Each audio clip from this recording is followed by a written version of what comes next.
You know, when your leader dies, typically the movement loses steam. In fact, that's what it says in Acts. It's like, well, we've already killed the leader. Let's just leave these guys go. Because it's going to fizzle out. Their leader is dead. And think about these disciples.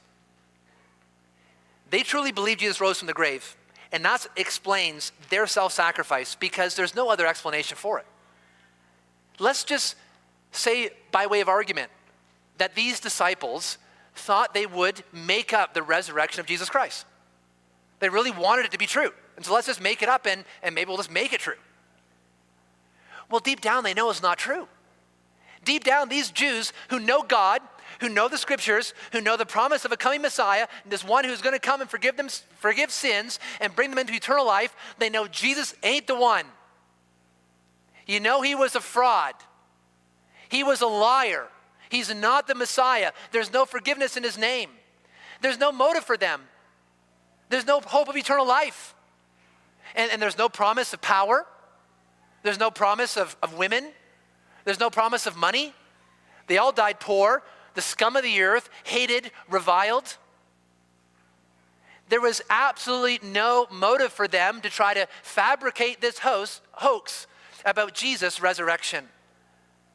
The only thing that explains their lives and their attitudes to go from fearful, doubting, anxious, disobedient disciples of Jesus to be zealous warriors, now give their lives and turn the world upside down, is that they saw Jesus Christ risen from the grave. It's the only thing that makes sense.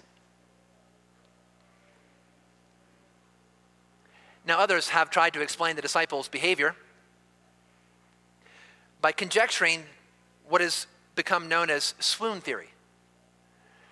That what happened was that Jesus didn't really die, but on the cross, you know, he passed out, and the Roman guards, who are experts at crucifixion and torturing people, just made a mistake.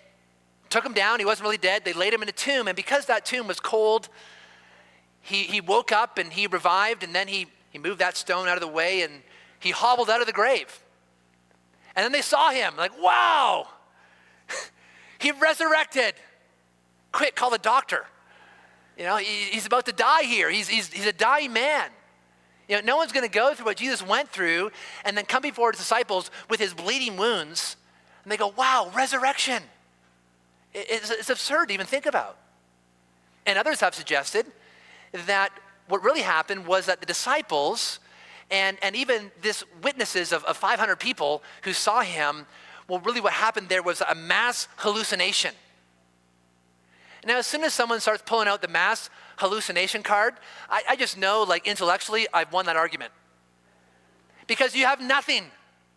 If you're going to say that we really should believe in some kind of mass hallucination that explains the whole Christian testimony here of the disciples and what happened in the early church, a mass hallucination, you're just grasping at any kind of straw to deny the resurrection of Jesus Christ.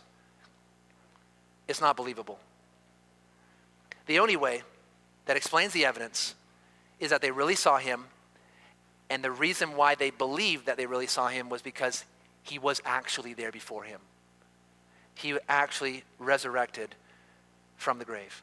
Now, I say this because it's so important for us to realize that the resurrection of Jesus Christ was never meant to be a backroom truth to kind of keep it secret.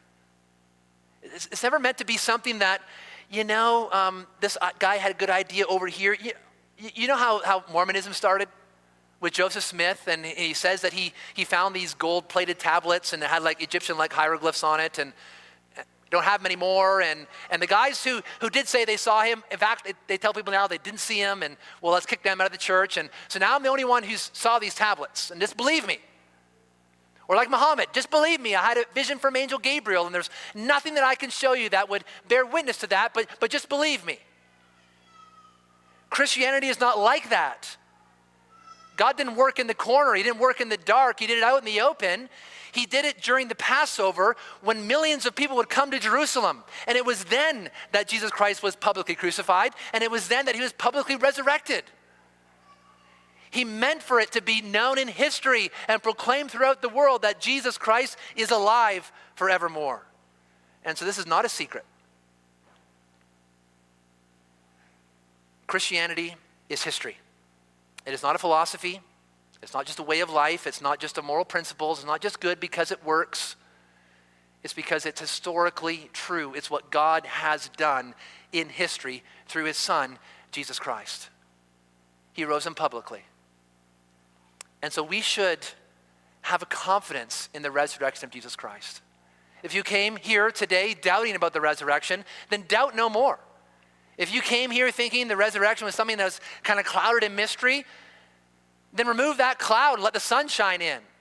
Jesus Christ has risen from the grave, and he did so publicly so we can have confidence and trust him and know that God is faithful.